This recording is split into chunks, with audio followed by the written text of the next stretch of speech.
हमें Ohm's law के बारे में बात करना है, ठीक है। ओम्स लॉ, ओम क्या है, एक नेम है जो फिजिक्सिस्ट थे या साइंटिस्ट थे जिन्होंने अपना लॉ बनाया। क्या लॉ में था, किस किस का रिलेशन इन्होंने बीच में निकाला भाई, किस किस का रिलेशन निकाला? इन्होंने रिलेशन निकाला करंट और वोल्टेज के बीच में। वोल्टेज समझते हो ना, पोटेंशियल डिफरेंस। तो अब इन्होंने रिलेशन निकाला, तो भाई इन्होंने ये बताया कि करंट और पोटेंशियल डिफरेंस का जो रिलेशन है वो एक दूसरे पर डायरेक्टली डिपेंड करते हैं। ये माने अगर ये बढ़ेगा तो ये भी बढ़ेगा। डायरेक्टली प्रोपोर्शनल का चिन्ह ये होता है, सिंबल, ठीक है ना। ये बढ़ा भाई, ये बढ़ेगा तो ये भी बढ़ेगा, ये घटेगा तो ये भी घटेगा। इतना ही है ना, प्रोपोर्शन का मतलब यही होता है। तो आखिर ये वोल्टेज, वोल्टेज हमने अपनी लास्ट क्लास में बताया था, वोल्टेज यानी पोटेंशियल डिफरेंस क्या होता है कि एक चार्ज को एक पॉइंट से दूसरे पॉइंट तक लाने में किया गया काम। बैटरी होती है ना, सर्किट ड्रॉ करके मैंने बताया था, एक एंड से चार्ज चलता है और वो नेगेटिव एंड से चलते हुए कहाँ की ओर आ रहा है, पॉजिटिव एंड की ओर आता है, ठीक है ना। बैटरी का काम यही होता है ना, वायर में करंट को एक डायरेक्शन देना, ठीक है ना। तो वो जो करंट फ्लो हो रहा था, तो चार्जेस ही तो बह रहे थे भाई उसमें, फ्लोइंग ऑफ चार्ज, वही तो इलेक्ट्रिसिटी होता है ना भाई, ठीक है ना। तो चार्ज का बहना, और उससे पहले क्या आया था भाई, करंट की एंटिटी तो हम बहुत पहले सोच चुके थे ना, हमारे जो एंसेस्टर्स थे, ठीक है ना। तो वो मैंने करंट के बारे, करंट बताया। करंट कहाँ से आया भाई, करंट को इन्होंने कन्वेंशनली तो हमने लिया हुआ है, करंट होता कुछ नहीं है करंट से, लेकिन जब उसके बाद इन्वेंशन हुआ तो पता ये चला कि भैया वो फ्लोइंग ऑफ चार्ज था, करंट कुछ नहीं था। क्या था, फ्लोइंग ऑफ चार्ज था, ठीक है ना। और फिर इसके बाद हमने डायरेक्शन वायरेक्शन ये सारी चीजें हम बात कर चुके हैं। तो वही उसी के बाद यहां पर आया कि जब यहां पर current flowing in a conductor, किसी कंडक्टर में करंट फ्लो हो रहा था, करंट किसी कंडक्टर में फ्लो हो रहा था, वो जो करंट है वो किसके प्रोपोर्शनल है, पोटेंशियल डिफरेंस के। अप्लाइड, जो अप्लाई हो रहा था across ends of the wire, उस वायर के एंड्स पर अप्लाई किया गया, कहां, बैटरी से एंड्स ऑफ द कंडक्टर, ठीक है ना। डायरेक्टली प्रोपोर्शनल का माने क्या हुआ इसमें, यानी जो बैटरी है ये पोटेंशियल डिफरेंस ये बढ़ेगा तो भैया इसमें बहने वाला करंट भी बढ़ेगा। जितनी हैवी बैटरी उतना हैवी करंट, जितनी छोटी मोटी बैटरी उतना छोटा मोटा करंट। समझ में आ गई ये बात। और क्या कह रहा है, at a constant temperature. Constant temperature means एक सा टेम्परेचर, टेम्परेचर में बदलाव हुआ, टेम्परेचर आपने बदला तो दैट मीन्स यहां ये बात गड़बड़ हो जाएगी। समझ में आ गई बात या नहीं, ठीक है। इतनी बात आ गई समझ में। टू द पोटेंशियल डिफरेंस या वोल्टेज, माने अगर वोल्टेज नहीं है तो करंट भी नहीं है, ये भी समझ लो। यार करंट कैसे फ्लो होगा, वोल्टेज ही की वजह से तो फ्लो हो रहा है करंट। वोल्टेज क्या है, पोटेंशियल डिफरेंस। भाई चार्ज जब बहेंगे नहीं तो करंट कहां से फ्लो हो जाएगा, आप खुद सोचो भाई। तभी तो ये है ना, ये नहीं होगा तो ये नहीं होगा। जैसे बच्चे के लिए मम्मी पापा है ना, अगर बच्चा चाहिए तो मम्मी पेरेंट्स का होना जरूरी है ना। आप और हम सारे लोग इसी तरीके से, दुनिया भी ऐसे ही बनी हुई है, ठीक है ना। तो उसी तरीके से ये वोल्टेज नहीं होगा अगर, तो करंट कहां से बन जाएगा भाई, जब फ्लो ही नहीं होगा चार्जेस तो करंट कहां से आ जाएगा। इज दैट क्लियर, ठीक है ना। तो ये दोनों एक दूसरे पर डिपेंड है।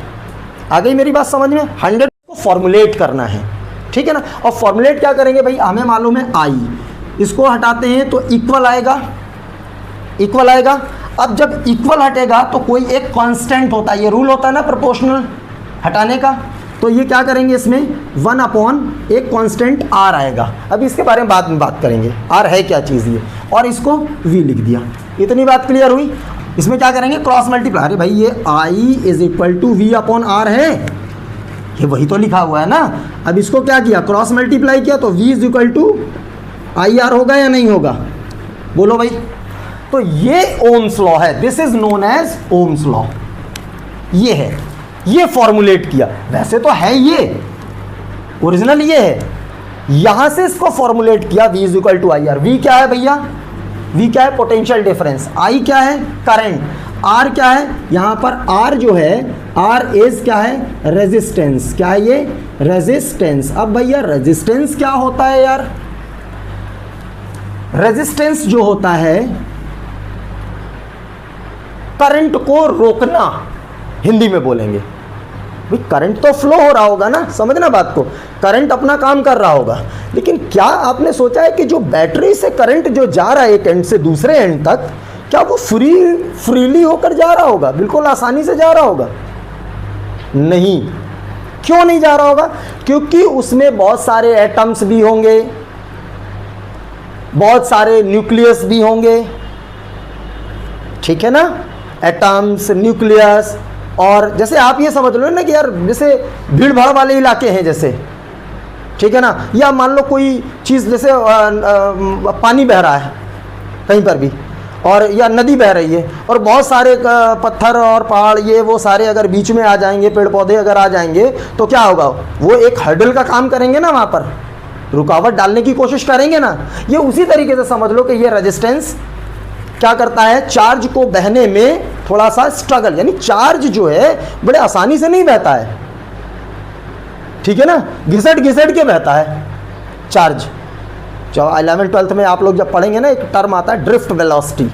ड्रिफ्ट का मतलब रगड़ खाकर आगे बढ़ना, ठीक है ना। तो ये चार्ज उसी तरीके, आप जैसे आपने पीछे स्लाइड में पढ़ा था, पीछे क्लास जो हुई थी हमारी, उसमें चार्ज को हमने केवल इतना बताया था कि भाई flowing of charge, charge flow होता है बस। अब कैसे फ्लो होता है यहां इस बारे में बात की गई कि चार्ज जो फ्लो होता है लेकिन ईजिली नहीं होता है भाई। चार्ज फ्लो होगा तो उसको बहुत मशक्कत करना पड़ेगी, बहुत मेहनत करना पड़ेगी, तब जाकर वो अपनी जगह से दूसरी जगह पहुंचेगा। आपने देखा होगा यही वजह है कि जब चार्ज मतलब क्या होता है, रगड़ रगड़ रगड़ रगड़ चलता है, तो देखा होगा जैसे कोई अपना मोबाइल है, चार्ज देर तक लगा दो गर्म हो जाएगा, वायर में से करंट बह रहा है गर्म हो जाता है।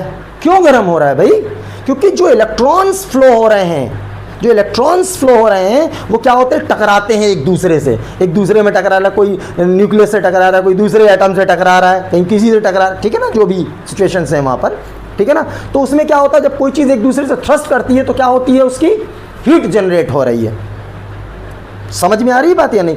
तो वो क्या होता है, वो चीज़ें गर्म होने लगती हैं। वायर वगैरह देखा होगा, मोबाइल वगैरह, सारी चीज़ें क्या होती हैं, गर्म हो जाती हैं, ठीक है ना। बेसिक मतलब क्या था, the obstruction to flow of the current, obstruction to flow of the current क्या है ये, obstruction to, the obstruction to flow of current. माने समझ गए या नहीं? फ्लो ऑफ करंट में क्या, ऑब्स्ट्रक्शन पैदा करना, बाधा डालना, रोकना। हिंदी में क्या होता है इसका मतलब, रोकना। अब किसको रोकेगा यार, हमें तुम्हें थोड़ी ना रोकेगा। किसकी बात हो रही है यहां पर, करंट के फ्लो होने की बात हो रही है, तो करंट के फ्लो को ही तो रोकेगा, वही तो रेजिस्टेंस है। समझ में आई मेरी बात? और इसको भैया लिखते काहे से हैं अपन लोग, किस चीज से लिखते हैं, ओम, OHM, ठीक है ना। इसका यूनिट क्या होता है, ये क्या है, SI यूनिट है ये क्या है भैया, SI यूनिट है ये। और इसको डिनोट किस चीज से करते हैं, ये होता है, इसको क्या बोलते हैं, ओमेगा। सिंबल का नाम क्या होता है, ओमेगा, ठीक है ना। से किसको, रेजिस्टेंस को। यानी जो अभी हमने V=IR पढ़ा है, ये समझ लेना कि ये मेन फॉर्मूला है। इसके बहुत सारे भर भर के क्वेश्चंस अभी आपको जिगजैग वाले हैं ना, वो रजिस्टर वाले क्वेश्चन आपने देखे होंगे NCERT वगैरह में दिए हुए हैं, तो वो सारे के सारे इसमें आपको इसके हेल्प से सॉल्व करना पड़ेंगे। इनको बिल्कुल अच्छी तरीके से समझ लेना, याद कर लेना, ताकि ये इसका यूज होगा तो आपको ये पता होना चाहिए कि ये आया कहां से है, ठीक है ना। V को अपन क्या लिखते हैं, इसको V क्या है, ये वोल्ट ही तो है, ये नहीं है। I क्या है भाई, एम्पियर में लिखते हैं इसको, यूनिट लिख रहा हूं मैं। और R क्या होता है, अभी आपको बताया, ओम, ये ओम है, इतने ओम लिखा कर जाएगा, 5 ओम, 2 ओम, 3 ओम का रेजिस्टेंस। रोकना, अब रोकना है तो रोकने वाला भी होगा कोई, ठीक है ना, तो वो रजिस्टर बोलेंगे। जैसे ड्राइव मीन चलाना और ड्राइवर मीन चलाने वाला। इस रेजिस्टेंस माने रोकना, रजिस्टर माने रोकने वाला। तो वो कोई एक क्या होगा, एक आर्टिकल होगा, कोई आर्टिकल कहेंगे, थिंग कहेंगे उसको, ठीक है ना, कोई ना कोई वस्तु होगी वो। समझ गए या नहीं? ये चीज़ आ गई, मेरी बात समझ में आ गई या नहीं? ठीक है ना। लेट्स सी VI कर्व और ग्राफ। VI मीन्स वोल्ट यानी पोटेंशियल डिफरेंस, और एम्पियर माने करंट। पोटेंशियल डिफरेंस और करंट, इन्हीं के बारे में तो रिलेशन अभी ओम्स लॉ पढ़ा था हमने, V और I, ठीक है ना, इन्हीं का रिलेशन था। अब इसी रिलेशन का हमें क्या चाहिए, कर्व हो या ग्राफ हो, ठीक है ना। तो ये क्या होता है, एक्सिस, वाई एक्सिस, और ये आप सभी को मालूम है कि भाई यहाँ पर एक्स एक्सिस होता है। ये क्या होता है भाई, एक्स एक्सिस है ये, और ये क्या होता है, दिस इज वाई एक्सिस। सभी को मालूम है ये सारी चीज़ें। अच्छा जी, अब यहाँ पर हम क्या है, VI ग्राफ है। कौन सा है, VI। तो स्टार्ट कैसे करना है, स्टार्ट है VI, तो इसको हम लेंगे V और इसको लेंगे I, ठीक है। ये क्या होता है, 0 होता है आपको, और इसके बाद क्या करते हैं हम, नंबरिंग करते हैं। देखें भाई, गैप करके 1 2 3 4 5, यहाँ पर क्या करें, 2 4 6, ये एग्जाम्पल टाइप का है, बता रहा हूँ मैं, 8, दिस इज 10, हाँ है ना। अब ये क्या है भैया, वोल्टेज यानी potential difference, this is current. मान लीजिए कोई बैटरी है, कोई भी बैटरी है, और उस पर 2 वोल्ट है। बैटरी पर क्या है, 2 जूम कर रहे हैं हम कि 2 वोल्ट की बैटरी में मान लीजिए 1 एम्पियर का करंट है, आई मीन्स एम्पियर, समझ रहे हो ना। 2 वोल्ट की बैटरी पर 1 वोल्ट का करंट कुछ इस तरीके से आएगा या नहीं आएगा, बोलो हाँ या ना। 4 वोल्ट की बैटरी होगी तो 2 एम्पियर करंट आएगा। तो क्या इस तरीके से बनाएंगे हम, ठीक है ना। माने क्या हो रहा है, ये वोल्टेज डबल, तो भैया करंट भी तो डबल हो रहा है। 1 से 2 हो गया कि नहीं हो गया, यस और नो। ये दुगना तो ये भी दुगना, ये 3 गुना तो ये भी 3 गुना, ये 4 गुना तो ये भी 4 गुना, ये 5 गुना तो ये भी 5 गुना। ये बढ़ रहा है तो ये कह रहा है मैं भी बढ़ूंगा। भाई तभी तो दोनों एक दूसरे पर डिपेंड है ना। अभी तो यही बात बोली कि वो बढ़ेगा तो ये भी बढ़ेगा, यस और नो, ठीक है ना। ओम्स लॉ ने यही तो बताया था। अब उसको हम ग्राफ मैनर में समझते हैं, ठीक है। तो क्या हुआ, 2 था, 2 वोल्ट का बैटरी था तो 1 एम्पियर करंट। 4 वोल्ट का बैटरी हुआ तो 2 एम्पियर। 6 वोल्ट का बैटरी है भैया तो क्या होगा, क्या होगा, 3 एम्पियर का करंट। और 8 वोल्ट का बैटरी है, क्या है भाई, 8 वोल्ट का बैटरी है तो क्या हो जाएगा, 4 एम्पियर। माने क्या हो रहा है, दुगना, 3 गुना, 4 गुना, 1 गुना, दुगना, ये भी हुआ ना 1 से 2, 3 गुना, 4 गुना। समझ गए या नहीं, क्लियर है। अब जो ये डॉटेड आए, ग्राफ को अपन क्या करते थे, ये डॉटेड लाइंस को ही तो ज्वाइन करते थे, तभी तो ग्राफ आता था। तो चले भाई हम भी ज्वाइन करते हैं। ये लाइन हमने ज्वाइन की, ये क्या है, ये लाइन हमारी ज्वाइन हो गई, ठीक है ना। तो ये जो लाइन है, ये जो लाइन है, इस लाइन को हम क्या बोलते हैं, ये जो लाइन होती है, आपने देखा होगा हमारे घरों में बाहर गाड़ी चढ़ाने के लिए जो होता है ना, वो बना होता है, कुछ इसी तरीके का होता है ये। और अलोंग द ग्राउंड उसको क्या करते हैं, बेस मानते हैं। इसको हम क्या बोलते हैं, यही तो है हमारा, क्या है ये, इसी को तो नाम होता है स्लोप। जानते हैं कि नहीं, ठीक है ना। ये क्या है, स्लोप। अब स्लोप जो होगा तो भाई उसका बेस भी तो चाहिए। तो बेस हम क्या करें, क्या ये ऐसे बना सकता हूँ, ये बेस में, बोलो यस और नो। भाई इसी बेस पर ही तो होगा ना। और जो बेस और ये स्लोप के बीच में जो होगा, ये क्या होता है, this is known as theta angle. भाई एंगल का कोई नाम होगा ना, ये एंगल क्या बना, ये थीटा बना, ठीक है ना। और ये क्या हुआ भैया, ये परपेंडिकुलर है, तो ये राइट ट्रायंगल बनेगा या नहीं बनेगा, बोलो। परपेंडिकुलर जो होता है वो राइट ट्रायंगल होता है कि नहीं होता है, बोलो यस और नो, है ना। स्लोप आया, स्लोप क्या होता है, ये स्लोप क्या होता है, ये किस में होता है स्लोप, स्लोप किस में होगा? राइट ट्राइंगल में। भाई राइट ट्राइंगल अपन लोग ऐसे बनाते हैं ना, यही तो होता है ना यार, होता है नहीं राइट ट्राइंगल, तो यही स्लोप होता है कि नहीं होता है? तो ये वही चीज़ है। अब हमें स्लोप की बात करना है यहाँ पर, ठीक है ना। तो स्लोप क्या होता है? स्लोप जो होता है वैसे परपेंडिकुलर अपॉन क्या होता है? बेस, बेस, ठीक है ना। अब परपेंडिकुलर अपॉन बेस आता कहाँ से? एक्चुअली में जब आप इसका जो होता है स्लोप जो होता है टेन थीटा, अभी ट्रिग्नोमेट्री पढ़ेंगे हम, तो ये tan theta, sine theta, cos theta, ये सारी चीज़ें पढ़ेंगे। बेसिक तौर पर हमें लिखना चाहिए slope is equal to tan theta, और tan theta is equal to होता है ये परपेंडिकुलर अपॉन बेस, ऐसे लिख लो। स्लोप जो होता है वो टेन थीटा होता है, और टेन थीटा की जो वैल्यू होती है perpendicular of base upon base, ठीक है ना। आप वैसे यहां से याद कर सकते हो स्लोप क्या होता है? Perpendicular upon base.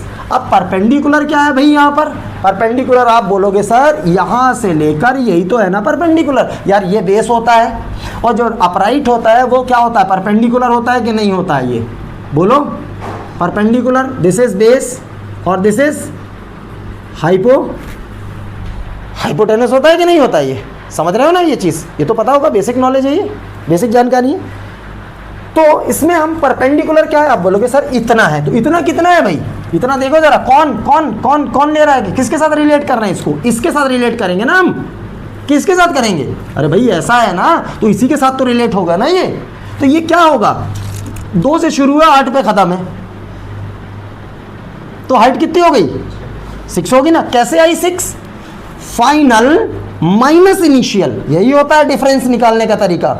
अब मान लो मैं यहां पर कहूं हमारे यहां पर जो टेम्परेचर है मान लीजिए वो 40 डिग्री है, ओके, और इसी टाइम पर दूसरे कोई शहर में 46 डिग्री है, तो कितने का डिफरेंस होगा? आप बोलोगे सर 6 डिग्री का।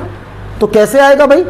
46 में से 40 माइनस करेंगे ना, यानी final temperature minus initial temperature, final temperature minus initial temperature. Is that clear? ठीक है ना। तो वही ये है कि भाई अगर यहां से लेकर ये इसको रिलेट इससे करना है वाई एक्सेस से, तो ये क्या हो रहा है भाई? 2 से लेकर 8 तक जा रहा है ना ये, तो 2 से 8 तक आपने देखा कि भाई 2 से 8 तक डिफरेंस कितना है? 6 का। तो 6 कैसे आया? फाइनल माइनस इनिशियल, तो क्या हो जाएगा भाई? Final minus initial. उसी तरीके से बेस को कौन रिलेट कर रहा है भाई? ये तो फाइनल माइनस इनिशियल, यानी कितने का अंतर है यहाँ पर? 3 का अंतर होगा ना ये, तो ये क्या हो जाएगा? 4 - 1 फाइनल माइनस इनिशियल, सही है। तो ये कितना आया भैया? 6। ये कितना आया? 3। तो ये कितना आया? 2। अब भैया ये 2 है क्या चीज़? अब यहाँ बात फंसती है कि ये 2 हमने निकाला क्या है ये? तो ज़रा ध्यान से देखिए, आपने जो है अभी इसको यहाँ पर ध्यान से समझना मेरी बात को। क्या है परपेंडिकुलर? क्या था परपेंडिकुलर? था सर V, यही बोलेंगे ना हम कि सर V है परपेंडिकुलर। क्या है? V। अरे भाई उसी से रिलेट किया था ना हमने। और बेस क्या है? I, current.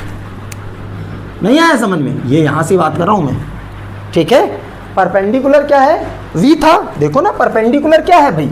V तो है ना यार। और फिर इसके बाद बेस क्या है? I, तो V अपॉन I। अभी मैंने पीछे बताया है V is equal to I R, yes और नो? ओम्स लॉ में क्या था ये? V is equal to I R था, जस्ट अभी बताया हुआ है मैंने, सही है ना। अब इसको मैं नीचे ले आता हूं V अपॉन आई, तो दिस इज क्या हुआ? ये R हुआ या नहीं हुआ? बोलो। तो ये क्या वही लिखा है? V अपॉन आई क्या है ये? दिस इज क्या बना ये? R।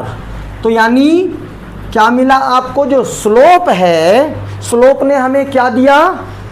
Resistance. R means resistance, yes और नो? स्लोप ने क्या दिया हमें? रेजिस्टेंस दिया, सही है। अब ये जो वैल्यू निकली स्लोप की हेल्प से निकली। कैसे? ये फिजिकल क्वांटिटी के थ्रू निकल रही है हमारी, जो हमारे ग्राफिकल न्यूमेरिकल्स होंगे कि भाई इससे जो है कोई स्लोप दे देगा और आपसे बोलेगा इस स्लोप में आप क्या फाइंड करेंगे, और या अगर कह देगा कि रेजिस्टेंस फाइंड करना है तो इसका रेजिस्टेंस ये स्लोप दे देगा, फिगर बना के दे देगा, या फिगर नहीं बनाया टेबल दे दिया कि इतना इतना वोल्ट है, इतना इतना एम्पियर है, तो आप इसका रेजिस्टेंस निकालो। तो रेजिस्टेंस निकालना बन जाएगा, स्लोप बनाएंगे पहले, एक्स एक्सेस वाई एक्सेस, इसका स्लोप बनाएंगे, परपेंडिकुलर बेस की हेल्प से आप क्या होगा, final minus initial, final minus initial, perpendicular में और बेस में। इस तरीके से ये क्या निकलेगा, ये रेजिस्टेंस। रेजिस्टेंस को किससे लिखते हैं भाई, तो ये क्या आया हमारा 2 ओम। समझ में आ गई बात या नहीं? तो हमारा कंक्लूजन क्या निकला इससे, ये जो हमने किया वी आई ग्राफ से या कर्व से, तो क्या होगा, वी आई या कर्व गिव्स, क्या देता है ये हमें, क्या देता है, रेजिस्टेंस। एनसीईआरटी में ये क्वेश्चन 1 नंबर का ऑप्शन में पूछा जाता है, ध्यान रखना। समझ। तो यहाँ पे अब नेक्स्ट टॉपिक क्या है हमारा, factors on which the resistance depend. अब यहाँ पर वो जो रेजिस्टेंस है वो आखिर किन किन चीज़ों पर डिपेंड करता है, ठीक है ना। अब यहाँ पर एक टर्म आया फैक्टर्स। फैक्टर्स का मतलब क्या होता है, factors on which the resistance depend. भाई फैक्टर का मतलब वो कौन सी चीज़ें हैं जिस पर रेजिस्टेंस डिपेंड करता है, ये पढ़ने वाले हैं हम। तो यहाँ पर जो एनसीईआरटी में है आपका, वो 4 पॉइंट के बारे में डिस्कस किया गया है, पहला, दूसरा, तीसरा और ये चौथा। 4 चीज़ों पर इन्होंने बात की हुई है आपकी एनसीईआरटी में, और जो बोर्ड में आती हैं चीज़ें। पहली क्या है, पहली है लेंथ ऑफ द कंडक्टर, या इसी को हम बोलते हैं wire. Length of the conductor, क्या, कौन, रेजिस्टेंस। कौन डिपेंड कर रहा है, resistance. Resistance means capital R, denote नहीं करेंगे उसको, सिंबल से डिनोट करेंगे। रेजिस्टेंस जो होता है वो कैपिटल आर से डिनोट करते हैं हम, सही है नहीं। तो रेजिस्टेंस, इसको हम क्या करेंगे भाई, क्या क्या मतलब हुआ इसका, resistance is directly proportional to the length of the wire.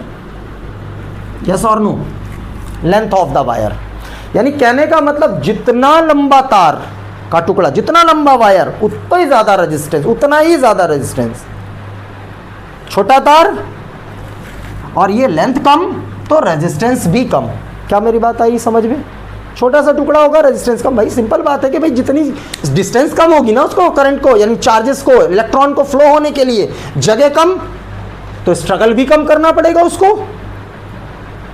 और अगर डिस्टेंस क्या होगी, मान लो बहुत बड़ा तार है बहुत बड़ा तार है, तो क्या होगा, उस करंट को फ्लो, यानी चार्ज को, इलेक्ट्रॉन को फ्लो करने के लिए क्या करना पड़ेगा, बहुत मशक्कत करना पड़ेगी भाई, यही होगा ना, ठीक है ना। तो वहां पर क्या होगा, जितना ज्यादा रेजिस्टेंस, भाई जितना ज्यादा स्ट्रगल करना पड़ेगा उतना ही ज्यादा रेजिस्टेंस होगा। ये बात मेरी क्लियर समझ में आई, ठीक है ना। तो R is directly proportional to the length of the conductor. और दूसरा क्या होता है, क्रॉस सेक्शनल एरिया। दूसरा क्या होता है, क्रॉस सेक्शनल एरिया। अब भाई क्रॉस सेक्शनल एरिया क्या होता है, क्रॉस सेक्शनल एरिया क्या होता है, आप देखा होगा, ये मार्कर देखो, या फिर आपने बायोलॉजी में पढ़ा होगा, देखा होगा, जो पेड़ का, बड़े वाले पेड़ का जो स्टेम होता है ना, ट्री का स्टेम होता है ना, देखा होगा।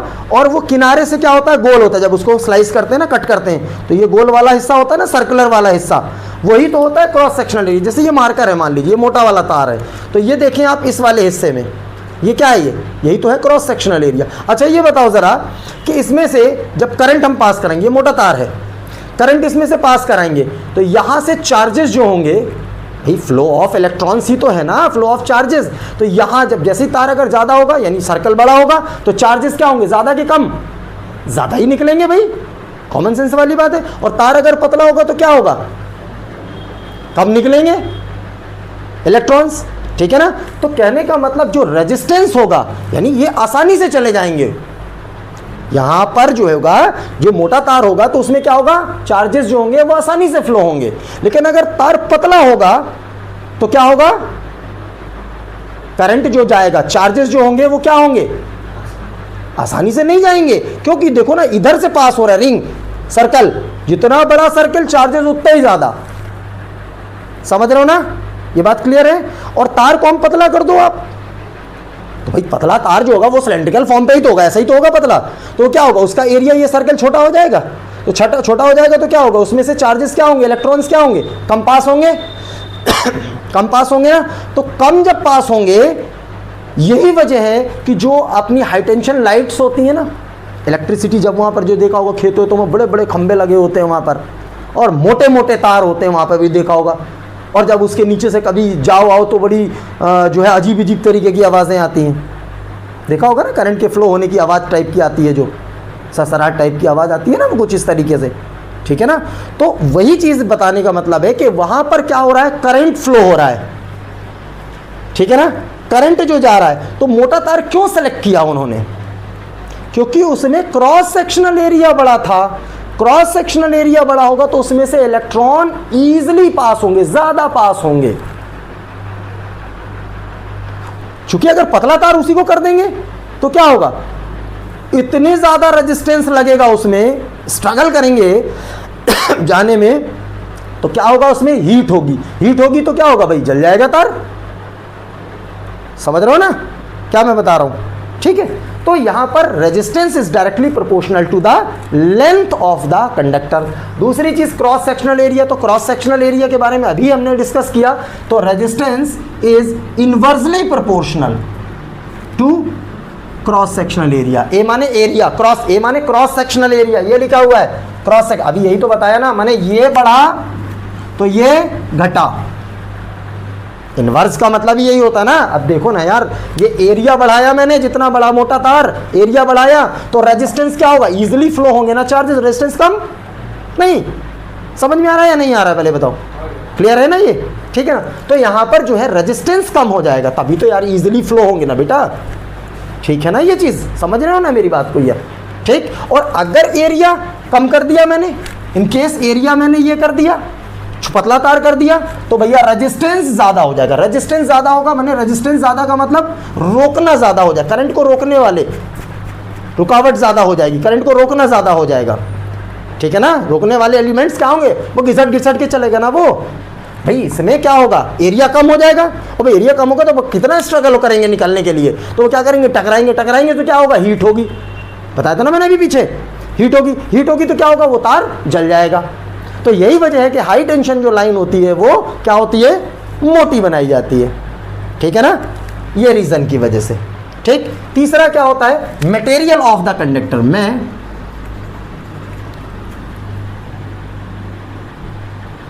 मटेरियल ऑफ द, दिख रहा है ना यहां से जो हम लिख रहे हैं, मटेरियल ऑफ द वायर। इधर देखें, अब इसमें जो है थर्ड पॉइंट क्या है, मटेरियल ऑफ द वायर, ये है मेन मटेरियल। अब ये आता है मटेरियल, मटेरियल यानी वायर किस चीज का बना हुआ है, किस चीज का वायर है, मान लीजिए कॉपर का भी हो सकता है, नाइक्रोम वायर भी हो सकता है, जिंक का भी हो सकता है, आयरन का भी हो सकता है, गोल्ड का भी हो सकता है, सिल्वर का भी हो सकता है। तो रेजिस्टेंस जो होगा वो इस मटेरियल पे डिपेंड करेगा कि मटेरियल कैसा आप वायर में यूज कर रहे हो, उसके हिसाब से रेजिस्टेंस, यानी जो करंट के फ्लो को रोकेगा वो मटेरियल भी डिपेंड करेगा कि मटेरियल कैसा आप वायर ले रहे हैं। समझ रहे हो ना, ठीक है ना भाई। अगर मटेरियल की बात करेंगे, मान लो वुड है, लकड़ी है, प्लास्टिक है, फाइबर है, क्लॉथ है, ये सब क्या है, इनका रेजिस्टेंस ज्यादा होगा ना यार, रोकने की पावर ज्यादा होगी। करंट को क्या पास होने देंगे, अलाउ करेंगे अपने से, नहीं करेंगे ऐसे, क्योंकि ये इंसुलेटर हैं और ये क्या है, कंडक्टर है, वायर है, कंडक्शन, क्योंकि जिसमें से करंट को फ्लो करा सकते हैं। सही है या नहीं। अच्छा जी, अब मटेरियल ऑफ द कंडक्टर, माने अब ये इतनी बात आपको समझना है, ये मटेरियल ऑफ द कंडक्टर होता क्या है एक्चुअली में, इन दोनों इक्वेशन को हमने क्या किया, ज्वाइन किया। इनको क्या किया हमने, क्या किया, ज्वाइन कर दिया। अब देखो आर इधर है, आर इधर है, तो इसको कंबाइनिंग अब इक्वेशंस, तो क्या हो जाएंगे, ये आर हो जाएगा, प्रोपोर्शनल का सिंबल आएगा, भैया ये क्या है एल, और ये क्या था 1/a, तो ये क्या जाएगा लाइक दिस, यस और नो, ठीक है। अब ये आर एल अपॉन ए आया, तो मैंने अभी पीछे क्या बताया कि इसमें इक्वल आता है और एक कांस्टेंट आता है, क्या आता है, कांस्टेंट आता है। तो कांस्टेंट कौन सा होगा, क्योंकि अभी हम मटेरियल की बात कर रहे थे मटेरियल की, तो उसमें जो होगा एक आएगा रो, इसको क्या बोलते हैं, आर एच ओ, क्या होगा ये, रो। ठीक है ना, ये इसको क्या बोलते हैं, रो। इसको मतलब बोलते हैं इस सिंबल को रो है, लेकिन इस सिंबल का जो मतलब इस सिंबल को बोलते क्या है, रेजिस्टिविटी। ठीक है ना, ये क्या है, रो, और बाकी क्या है, L अपॉन A। ये ध्यान रखना है इसको, अभी मैं बताता हूँ ये है क्या चीज़। ठीक है ना, रो क्या है, इसको बोलेंगे where rho is equal to resistivity.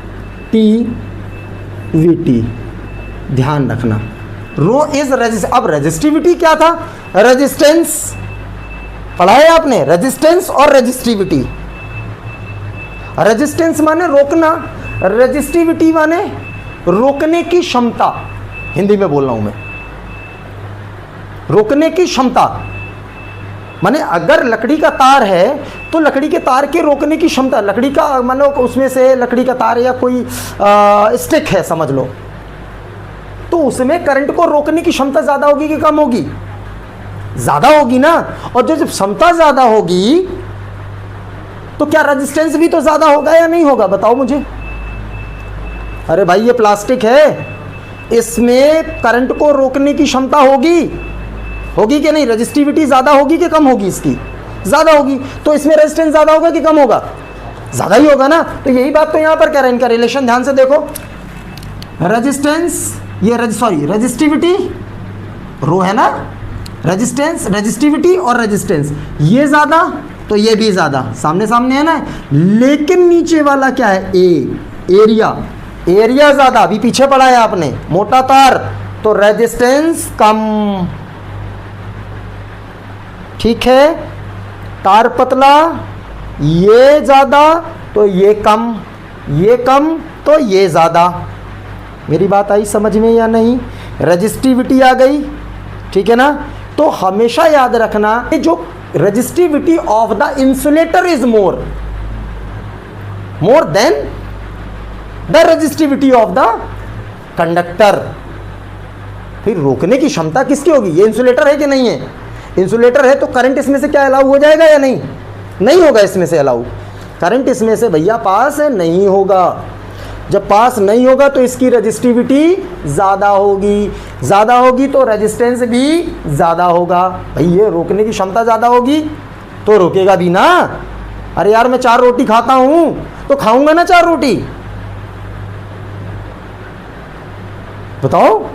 और मैं पहलवानी करता हूँ तो करूँगा ना पहलवानी, मैं अगर अखाड़े लड़ता हूँ तो लड़ूंगा ना, होगा कि नहीं होगा, ये समझ रहे हो कि नहीं है। ठीक है, ये चीज़ ध्यान रखना। तो अगर ये चीज़ ज़्यादा है, रेजिस्टिविटी ज़्यादा है, तो भाई रेजिस्टेंस भी तो ज़्यादा होगा ना। तो रोकने की क्षमता अगर है तो रोकूंगा ना मैं, रोकने की क्षमता है तो रोकूंगा ना। ये रोकना है, ये रुकावट है, रोकने की क्षमता है। समझ में आ गई बात या नहीं, ये बात क्लियर हो गई या नहीं। R is equal to rho L upon A, इससे रिलेटेड न्यूमेरिकल आपके आएंगे, ये इंपॉर्टेंट है, ये देखिए। ठीक है ना। और तीसरा क्या है, टेम्परेचर ऑफ द क्या हो जाएगा, वायर। माने रेजिस्टेंस जो होगा वो वायर के टेम्परेचर पे भी डिपेंड करेगा। तो टेम्परेचर जब वायर का ज़्यादा हो जाएगा तो क्या होगा, जब टेम्परेचर ज़्यादा होगा तो इलेक्ट्रॉन क्या करेंगे, जिगजैग जिगजैग जिगजैग इधर उधर मूव करेंगे या नहीं करेंगे। ठीक है ना। तो क्या होगा, टेम्परेचर ज़्यादा तो रेजिस्टेंस भी ज़्यादा, डायरेक्टली प्रोपोर्शनल है। ये लिखना नहीं है, केवल समझना है आपको, समझ गए नहीं। टेम्परेचर ज़्यादा तो रेजिस्टेंस ज़्यादा, टेम्परेचर कम तो resistance come. Is that clear. ये आपका टॉपिक आज का यहाँ तक रखना है।